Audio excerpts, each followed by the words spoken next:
pessoal, boa noite.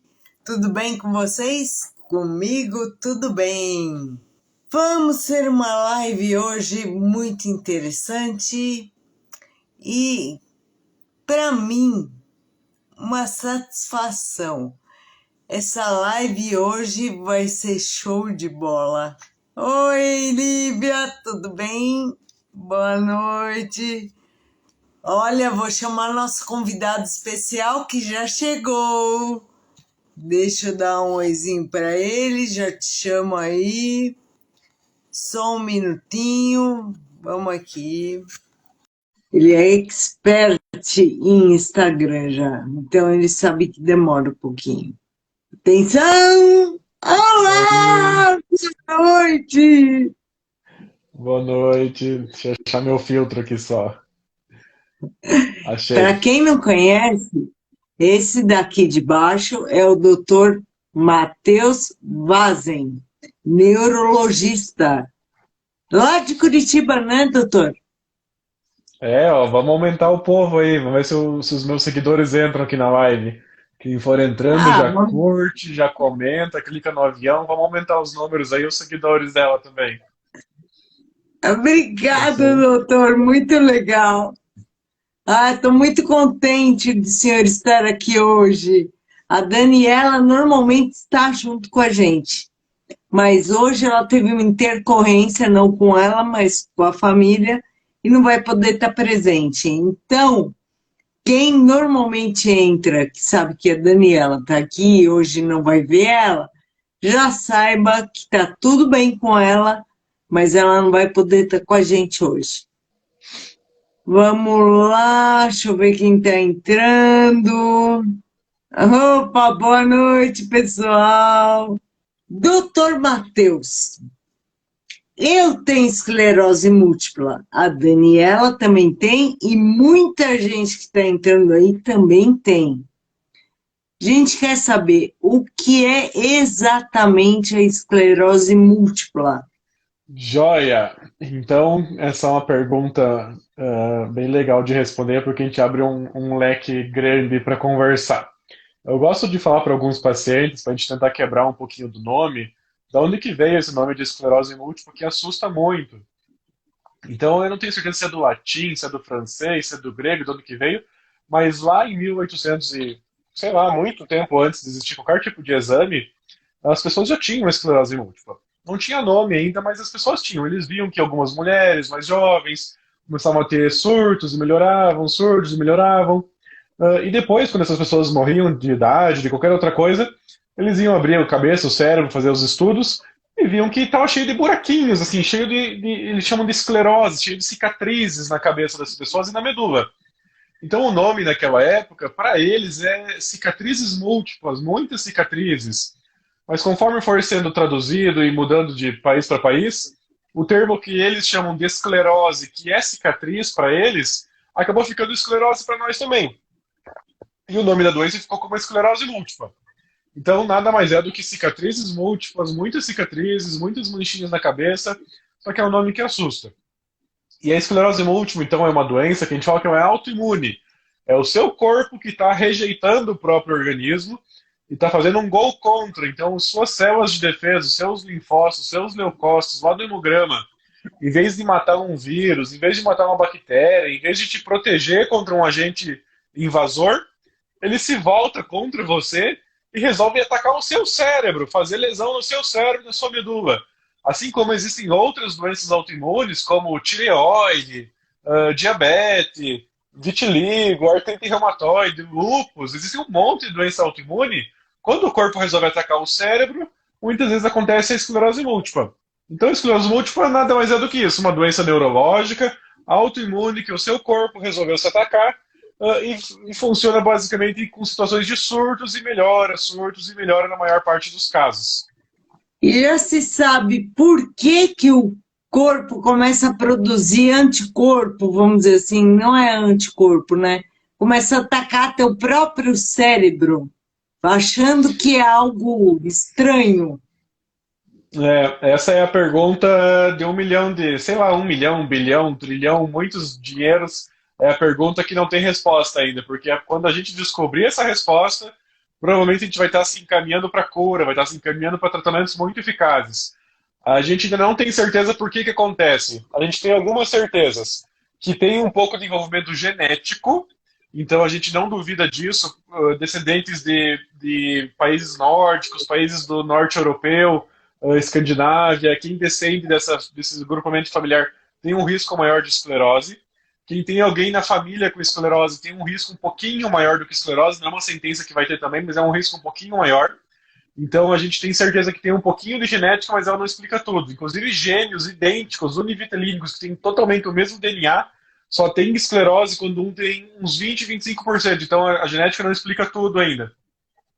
A gente sabe que tem outros fatores que contribuem, como vitamina D contribui, exposição solar contribui, infecção pelo vírus do Epstein-Barr contribui, obesidade, tabagismo, isso tudo contribui. Então a gente tem muitas pequenas causas, mas nenhuma explica totalmente a doença. Talvez a que mais explica é a genética, mas mesmo assim é uma explicação bem pouca, bem fraca, assim. Então a gente não sabe por que você e não eu, no caso, não temos como saber. Eu ainda culpo muito o azar, assim, é mais azar do que qualquer outra coisa. Entendi. Ganhamos a Mega Sena ao contrário. É, não tem outra explicação mais plausível ainda. Doutor, eu recebi pelo WhatsApp umas 3 perguntas. Eu vou fazê-las e vamos ver a resposta. Se o senhor puder responder, a gente agradece. Então, a pessoa pediu para não ser identificada. Ela falou assim: tem 49 anos, diagnosticada há 12 anos. Porém, somente de 5 anos para cá, após uma queda com fratura do cóccix, comecei a apresentar sequelas, fraqueza muscular e dificuldades de marcha. Apesar de estar 3 anos sem surto e usando Tecfidera, que é um remédio, essas questões pioraram. Posso estar caminhando para uma EMSP, que é esclerose múltipla secundária progressiva? E você trocaria a medicação, doutor? Cortou um pedacinho, mas pelo que eu entendi, então ela tem 49 anos, 12 anos de diagnóstico, mas nos últimos 5, depois de uma queda com fratura, ela continuou piorando, mas a ressonância está normal, não está tendo lesões, é isso? Isso. Olha, assim, eu não consigo dar uma certeza só com o relato, mas é uma história bastante típica de evolução para NSP. A gente fez a live ontem sobre progressão com a Michelle, e a gente falou que a progressão é uma piora, principalmente da marcha, que não tem motivo, não é explicado por surto, não é explicado por novas lesões. Então, se essa paciente que mandou a mensagem nos últimos 5 anos está piorando da marcha, da caminhada, e não tem outra explicação para isso, não tem surto, não tem lesão, é um sinal de alerta, pelo menos é um sinal de alerta para a gente investigar se não está querendo virar uma secundária progressiva assim. Então, se ela percebe essa piora lenta, insidiosa, progressiva nos últimos 5 anos, é um sinal de alerta para investigar a progressão, sim. A fratura, a queda, pode ter contribuído um pouco, mas teria sido uma contribuição muito momentânea. Assim, naquela semana da fratura, ela estaria pior. Mas assim que a fratura consolidar, ela se recuperasse com a fisioterapia, com tudo, ela já estaria boa de novo. Não ficaria por 5 anos piorando e a gente botar a culpa numa fratura de 5 anos atrás. Então, eu sugiro que a pessoa não identificada aponte para o seu neuro, fale assim, eu fiquei sabendo que um neuro lá da internet falou que isso que eu tenho pode ser uma progressão. Para ela conversar com o neuro dela, para juntar essa informação com os exames dela, com o exame físico, com toda a história anterior dela, porque eu acho que é um alerta, pelo menos é um alerta para progressão, sim. Porque eu estava vendo nas lives do senhor, progressão é difícil a gente saber, né? Não tem nenhum exame que acusa, fala, não, agora não é mais remitente recorrente, agora é segundamente progressiva, secundária progressiva. Não tem como a gente saber, só Não, observando mesmo. não existe nenhum exame que confirme que o recorrente remitente virou um caso progressivo. Seria ótimo se a gente tivesse um exame de sangue, uma ressonância, um líquor, para poder dizer com certeza, ó, você agora não é mais remitente recorrente e você agora virou secundário progressivo. Porque as coisas mudam, os remédios têm que mudar, as terapias têm que mudar, o acompanhamento tem que mudar. Mas infelizmente não é fácil, às vezes até neurologistas muito experientes não conseguem dar essa certeza. E a gente consegue dizer, pelo menos suspeitar que a progressão está acompanhando, está acontecendo, quando a gente acompanha um paciente de perto, pelo menos um ano de acompanhamento, e o paciente vai nos dizer, ó, doutor, no ano passado eu estava assim, e agora eu estou pior. Tá, mas teve surto? Não, não teve surto. Teve lesão na ressonância? Não, não teve lesão na ressonância. Mas então o que está acontecendo? Por que eu estou pior? Então, se a pessoa está pior da caminhada, da marcha, da bexiga, da visão, da cognição, mas não tem surto que explica, não tem lesão que explica, é um alerta para começar a pensar em progressão. E Certo, entendi. principalmente daqueles pacientes que já têm muito tempo de doença, assim, então a secundária progressiva não costuma acontecer depois de um ano de diagnóstico, 2 anos de diagnóstico, 3 anos de diagnóstico. Geralmente a progressão vem depois de 10 anos, 15 anos, 20 anos no começo da doença. É quando, daí nesse paciente que já tem a doença 15 anos, 20 anos, que ele começa a parar de ter surto, mas começa a piorar devagarzinho, devagarzinho, devagarzinho, e olha para trás um ano, olha para trás 2 anos, não teve surto, mas está pior do que estava, aí que acende o alerta para progressão. Tá, e aí? O que muda de medicação? Ou a medicação é a mesma? Então a gente divide a esclerose, quando o paciente está com uma esclerose lesões inflamatórias, pega contraste, está tendo lesão. Então, os tratamentos para esse tipo de esclerose é muito anti-inflamatório, corticoide, os remédios que vocês já conhecem, Ocrevus, natalizumab, interferon, Copaxone, teriflunomida, Tecfidera, Fingolimod, todos esses funcionam bem para remitente recorrente porque é uma doença muito inflamatória. Mas quando a gente está falando da esclerose múltipla primária progressiva ou secundária progressiva, não é mais um tanto de inflamatório e passou a ser um tanto de neurodegeneração que a gente fala.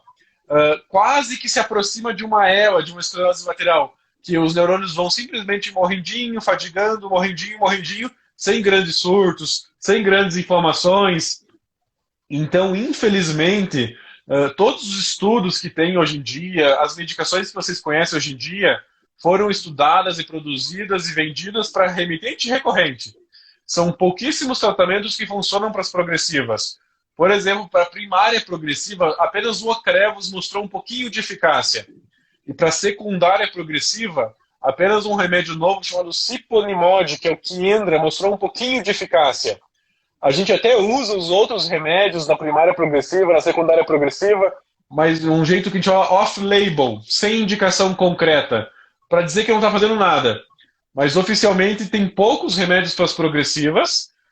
O que muda é que a gente tem que intensificar muito as terapias. O que mais ajuda às vezes é a fisioterapia, a atividade física, a terapia ocupacional, a psico, tudo isso é muito importante nas fases progressivas. E um remédio na primária progressiva e outro remédio na secundária progressiva é o que está chegando. Assim, mas as boas notícias são que a gente está estudando novos remédios para os dois tipos de progressivas.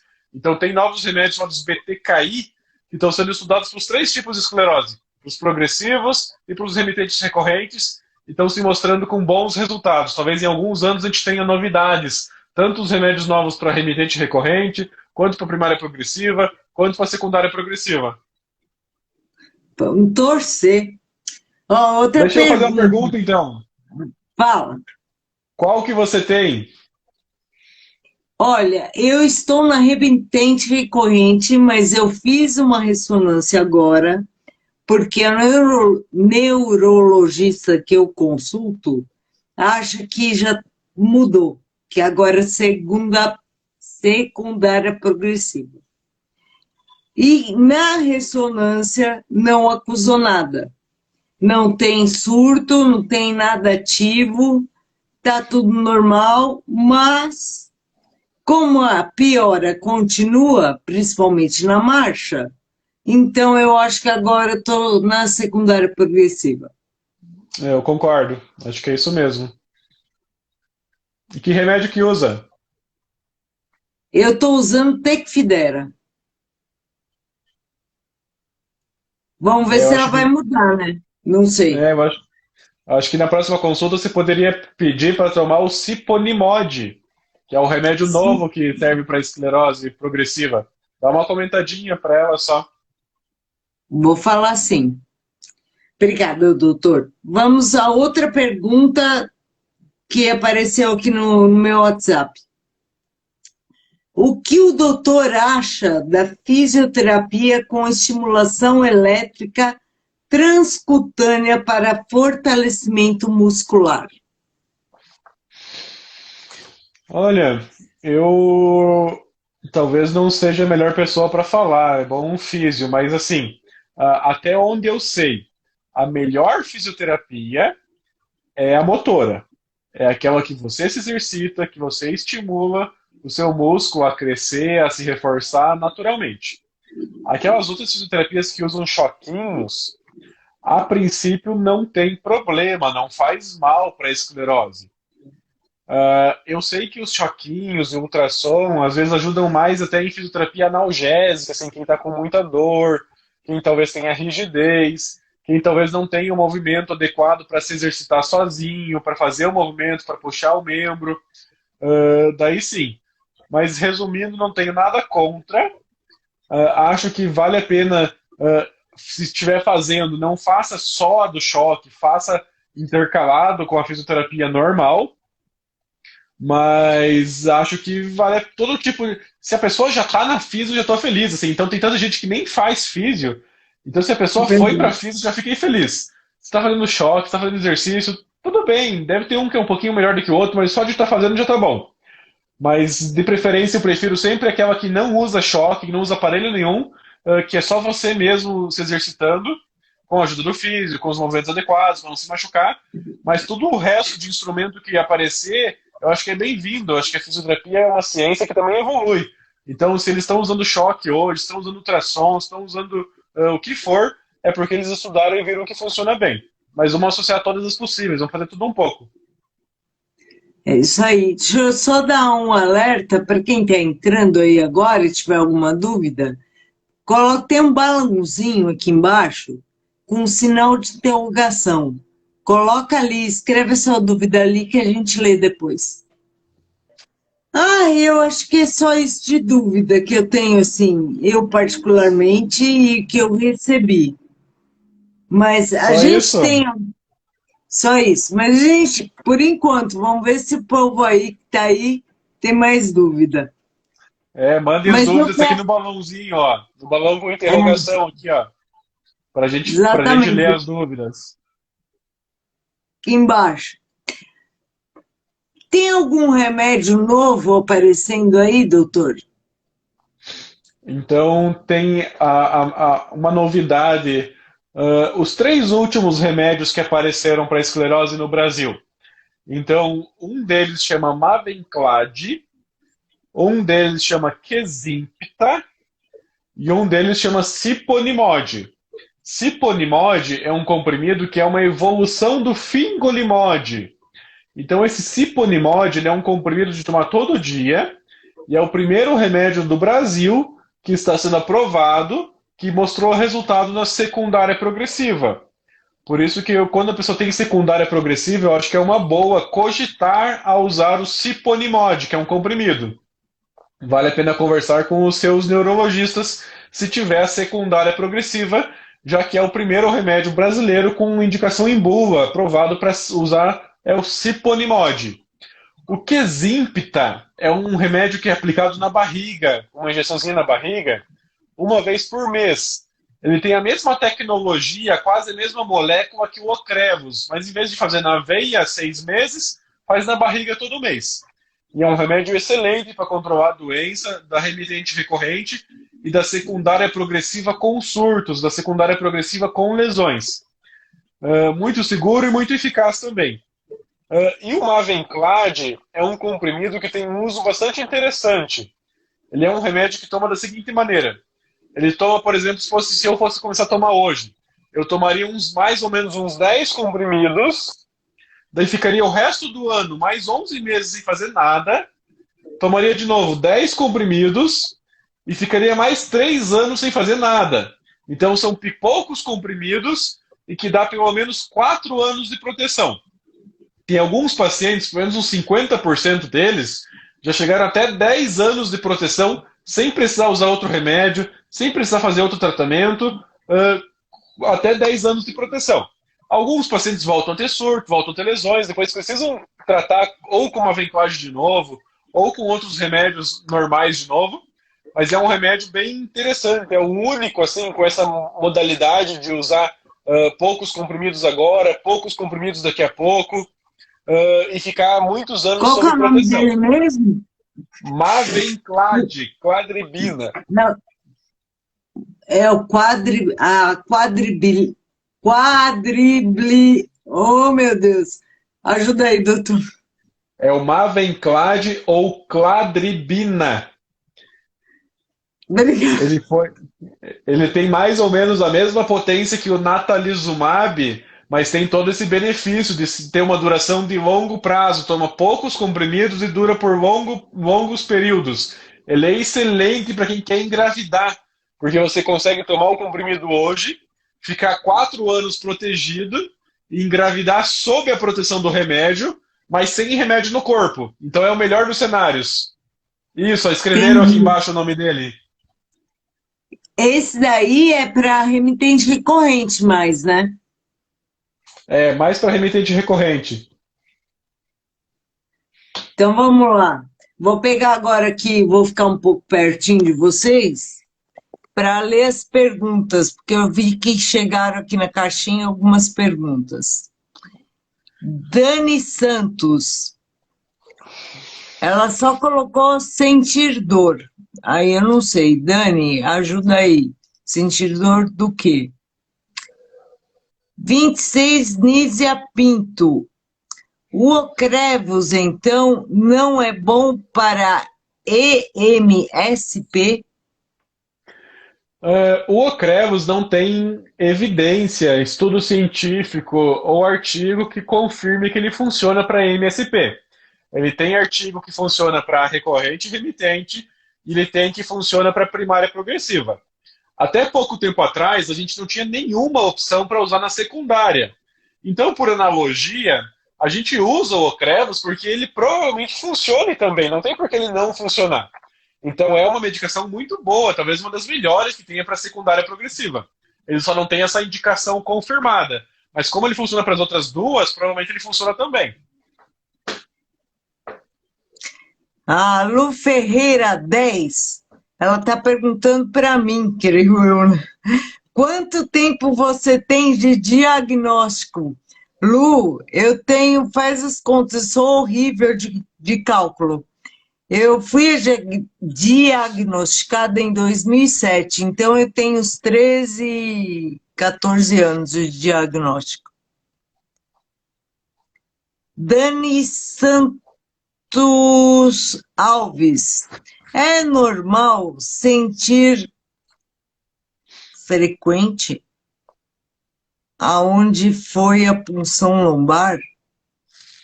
Então deve ser dor frequente no local da punção. Não Eu acho que é. é isso. Olha, quem faz punção lombar geralmente fica alguns dias com dor no local. Se a dor começou a passar de semanas, meses, vale a pena dar uma investigada, porque não é normal. O normal da punção é ter um pouco de dor de cabeça, ter um pouco de mal-estar, ter um pouco de dor no local da punção, mas por alguns dias. Tudo que passar de semana, mês, que estiver sentindo, já não está normal e vale a pena consultar. A Litoyama, que é a Lívia, que ela tem esclerose também, ela está tomando fingolimod, ela está perguntando assim, se o senhor tem conhecimento de algum caso, de algum paciente que parou com a medicação e não teve piora, entre aspas, se curou. Olha, acontece bastante, assim, eu vejo bastante gente que parou de tomar o remédio. Existe um termo que a gente não usa muito, chamado esclerose múltipla benigna. A gente sabe que assim uns 5%, 10% dos pacientes com esclerose vão ter uma doença benigna, que é uma doença muito boazinha, que muitas vezes, mesmo que você não use remédio, que você pare o seu remédio, às vezes a doença adormeceu sozinha, mas não vai te dar mais surtos, não vai mais te dar ataques. Mas ao contrário, existem mais de 90% das doenças são doenças não boazinhas, são doenças malvadas. Mas uns 5, 10% podem ser muito boazinhas. A gente não tem como saber quem vai ter qual, por isso que a gente tem que tratar todo mundo. Mas alguns pacientes eu já vi parar remédio e ficarem muito bem, assim, porque a doença também tem esse termo chamado remitente. A doença naturalmente entra em remissão. Às vezes a doença pode ficar 1 ano, 5 anos, 10 anos em remissão, sem querer dar surto, sem querer dar sintoma, e às vezes o sintoma vem depois de tudo isso. Então, não tem como ter certeza se a paciente está curada, entre aspas, ou se ela está só nos anos de remissão da doença, e pode ser que depois ela volte. Então, tem mais perguntas. Agora tá bombando as perguntas aqui. Belis Goulart. Pergunta da ressonância magnética. Acabei de fazer. Ao contraste, tem material radioativo para captar diferença na... Aí cortou.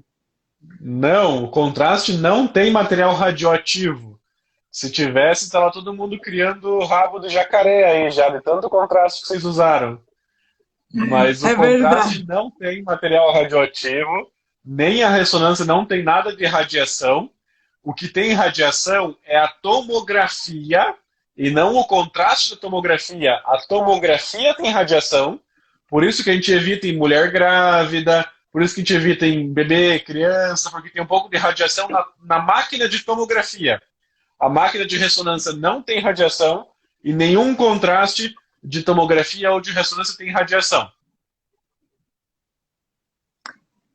Bronze da Mari. Tem 2 meses do meu último surto.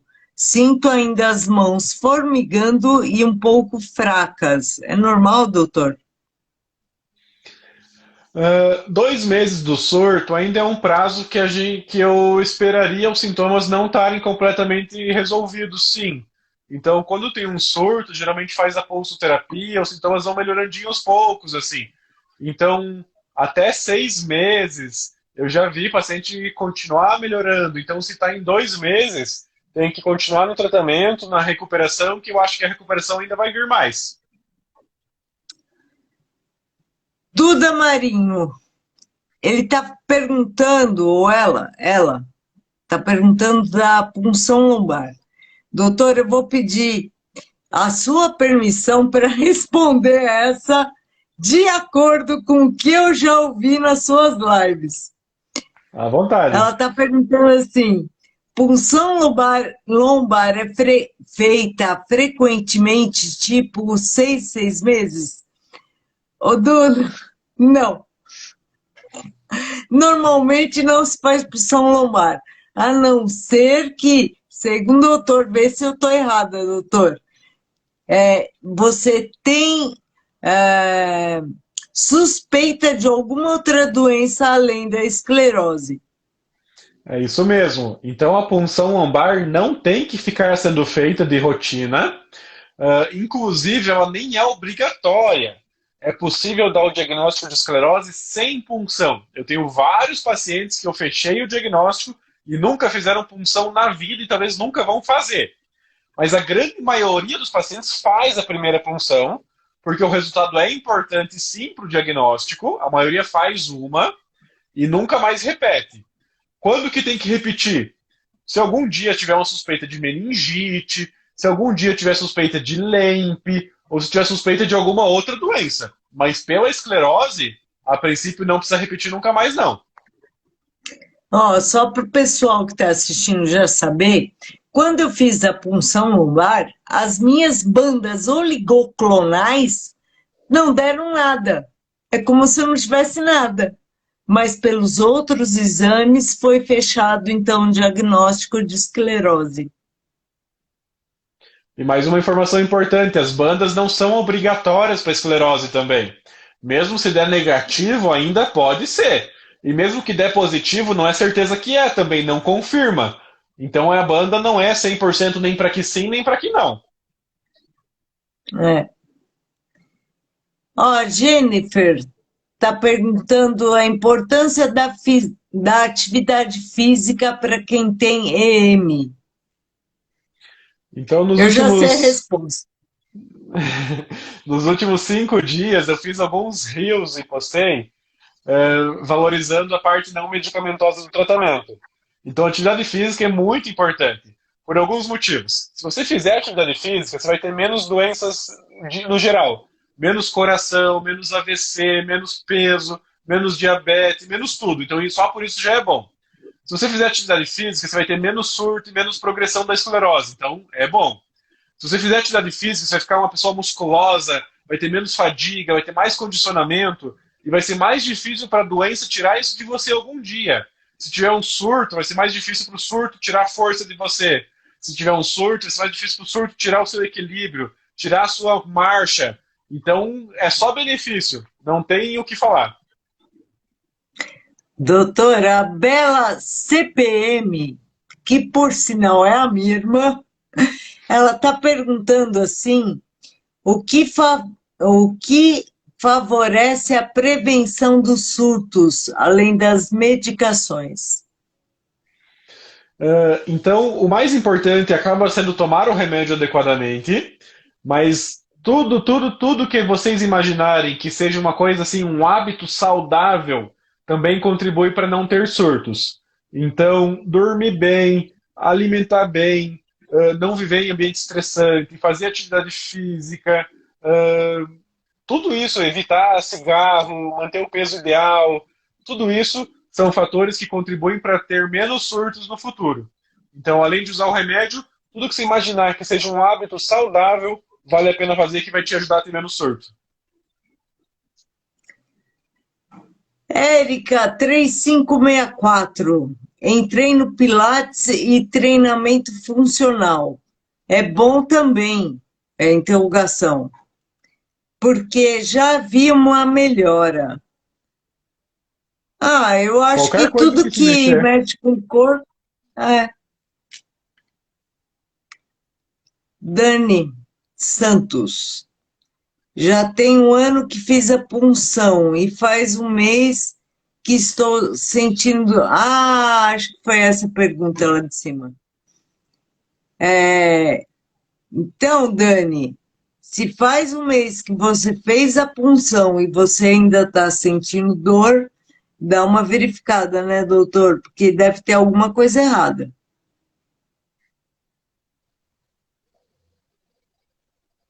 Isso aí. Miguela mesmo. Miguela Andréia. Se não é necessário usar contraste em todas as ressonâncias magnéticas, como o meu neuro saberá se a doença estará ativa? Boa pergunta. Então, o contraste não é obrigatório nas ressonâncias de acompanhamento. Inclusive, ele só consegue pegar as lesões que apareceram nos últimos 30 dias. Então, por exemplo, digamos que eu, Matheus, tenho esclerose. Eu fiz uma ressonância em janeiro de 2022. E agora estamos chegando em julho e preciso fazer uma nova ressonância. Se a minha ressonância de janeiro estava de um jeito e a minha ressonância de julho tiver com mais lesões, mesmo sem usar contraste, eu sei que a doença está evoluindo, está com mais mancha. E se eu tiver tido uma mancha nova em fevereiro, em março, em abril, não interessa se eu vou usar contraste ou não. Ela não vai pegar contraste, mas ela vai aparecer como uma mancha nova no exame. Porque a gente vai comparar os dois exames. Então a mancha nova aparece independente do contraste. O contraste só pega a mancha nova nos últimos 30 dias. Então, se eu, Matheus, tenho uma ressonância de janeiro e vou comparar com a minha ressonância de julho, toda mancha nova vai ser visível comparando as duas, independente de usar contraste ou não. Então, contraste oficialmente só é indicado na suspeita de surto, na primeiro exame depois de começar o tratamento, nessa ressonância de acompanhamento que se faz a cada 6 meses, a cada ano, oficialmente não tem necessidade. Olha, tem duas perguntas aqui que muito me interessam. Deixa eu colocar o óculos para não precisar ficar segurando vocês na mão. Aprender a viver 0022 está perguntando. É comum fazer uma ressonância e diminuir as lesões? Não é comum, mas é possível. Principalmente se você fizer uma ressonância logo depois de uma pulsoterapia ou logo depois de trocar o tratamento por um tratamento mais forte. Isso pode acontecer. Eu geralmente falo para os pacientes que as manchas não desaparecem, que elas não vão embora, mas isso é em geral. Algumas manchas podem desaparecer sim, algumas manchas podem diminuir de tamanho, principalmente se você acabou de fazer uma pulso ou se você acabou de entrar num tratamento de alta eficácia. Daí isso pode acontecer, mas não é comum. Doutor, se não fez pulso nenhum e diminuiu, não podemos alegar que é por conta da ressonância, né?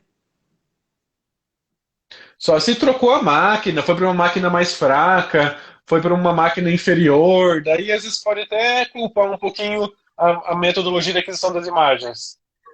É. Ó,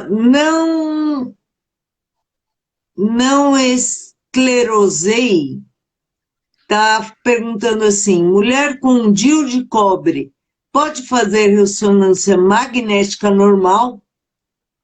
Pode. Deixa eu ver o que mais aqui. Agora tá bombando de pergunta. Doutor, tenho diagnóstico desde 2010. Faz 6 meses que tenho espasmos. Espasmos. O Vampira é indicado para este sintoma? Ou o senhor indicaria os derivados dos cannabis? Então, Fampira não é indicado para espasmo. Fampira é indicado para melhorar a caminhada, melhorar a marcha. E a segunda pergunta, sim, espasmo trata-se muito melhor com derivados de cannabis do que com Fampira. Então, para espasmo, eu pensaria mais em utilizar o CBD, os derivados da cannabis, carbamazepina, baclofeno, gabapentina, pregabalina, atividade física, botox, muito antes do que o Fampira. Então, Fampira basicamente só serve para melhorar a caminhada, mas espasmo é uma das melhores indicações para CBD, sim. Beleza, é bom saber, porque eu estou aumentando o meu canabidiol. Porque é muito espasmo logo que eu acordo de manhã. Então, eu já passei de 1 miligrama para 2 miligramas. Agora eu vou mudar, porque eu tomava antes no almoço e na janta. Já percebi melhor eu tomando no café da manhã e na janta, que é mais perto da parte da manhã, de quando me dá muito espasmo. Não sei quanto temos de tempo, deixa eu dar uma olhada. Tem tempo ainda, doutor. Olha, tem que agradecer muito, aproveitar esse tempinho para agradecer, porque eu adoro o senhor. O senhor na rede social dá muita informação boa. Quem acompanha aí, gente, acompanha o doutor Matheus. Doutor Matheus Vazen, WASEM de Maria, @ no Instagram. E também pode falar Facebook? Pode, tem Facebook, YouTube, Telegram, Spotify, tem tudo. Gente, acompanhe o doutor porque é muito legal, é muito bom. Eu estou aprendendo demais. E muita dúvida também a gente acaba tirando, né? E E não acaba acaba as perguntas. Eu achei, fazem 6 meses, 7 meses que eu abro caixinha nos stories todo dia e não para de vir pergunta. Que Eu agora as achei que o perguntas maior. estão pensando aqui para mim. Mas É, também está o meu, entrando um monte de pergunta agora. No meu Instagram fazem 7 meses que eu abro caixinha de pergunta todos os dias no Story.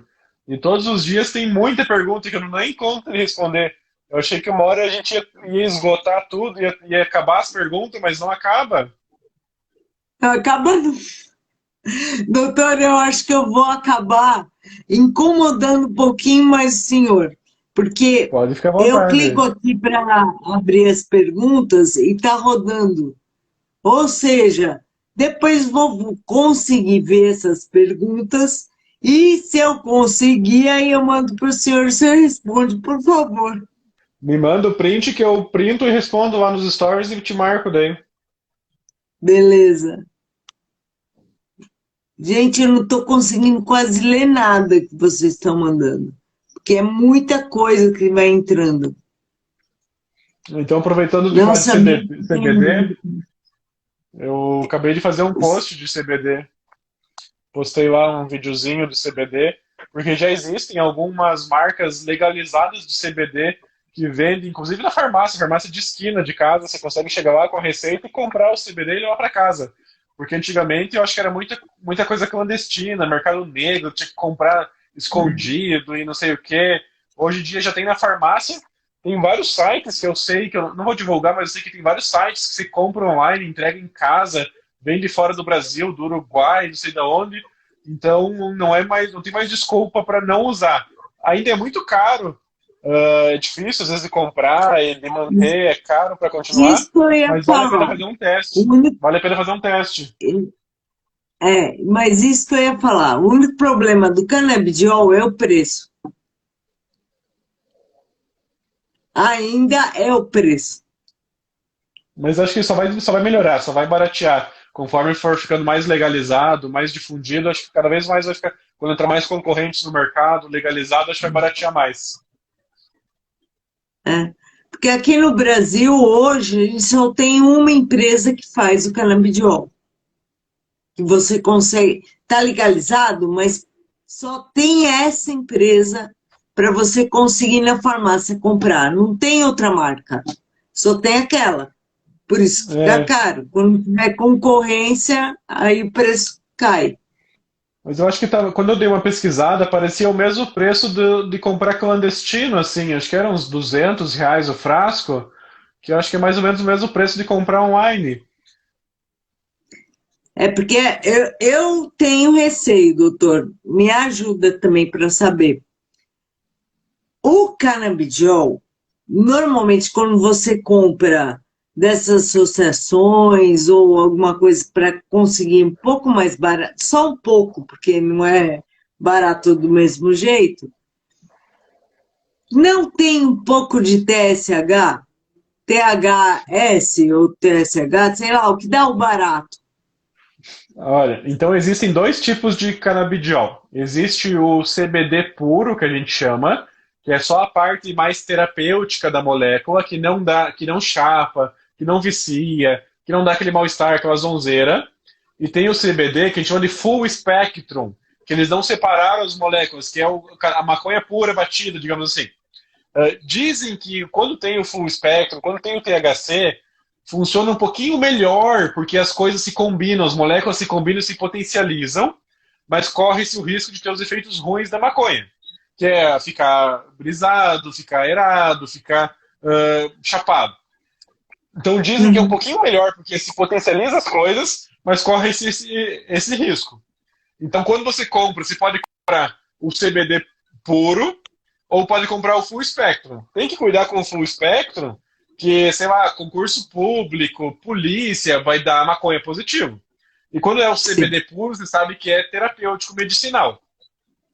Então, um dos problemas de comprar não legalizado é que você nunca tem certeza de a dose, a produção, o controle de qualidade. Então, quando você compra na farmácia, você tem certeza que passou por sérios processos de fiscalização. Você tem certeza que ali dentro, se está dizendo que é 20 miligramas por ml, é 20 miligramas por ml. Quando você compra, às vezes, num local não legalizado, você está na dependência de não ter certeza de qual é a dose. Às vezes você vai comprar um frasco hoje, um frasco mês que vem, o frasco do mês que vem um pouco mais concentrado, um pouco mais diluído. você já estava acostumado com uma quantidade de gotas ou de ml e passa para outra e piora, melhora. Então tem essa variação ao longo dos frascos. Então, a princípio, os dois tipos é para funcionar, mas de preferência a gente geralmente começa com o CBD puro, para não ter os efeitos colaterais da molécula, mas não é tão ruim usar o full spectrum assim, não. Então, pode se mudar depois que você ficou um tempo tomando CBD puro para um desse que a gente não tem muita certeza de quanto vai ter de ml, de mg, aliás.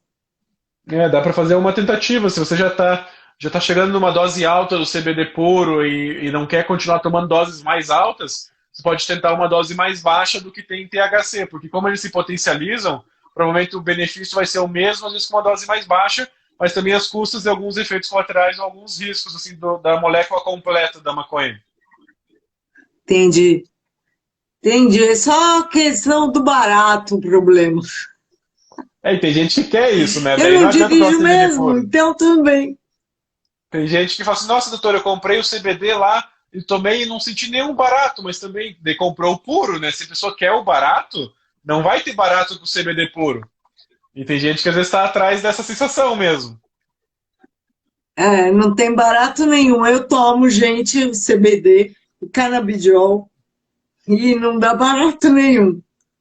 Vai ter mais barato se tomar um Alegra, um Histamin, aqueles que dá bastante sono, vai ficar com mais barato que tomar CBD.